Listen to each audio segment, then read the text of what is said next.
I think one of the biggest changes is going to be the adoption of stablecoin use by a wide market,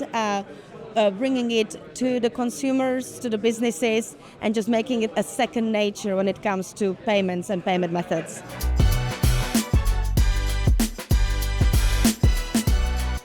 So one of our latest launches, Stablecoin Settlement Services, will help to drive the stablecoin to fiat and fiat to stablecoin on-ramp, off-ramp, and help to drive the true adoption of stablecoin in a wider market.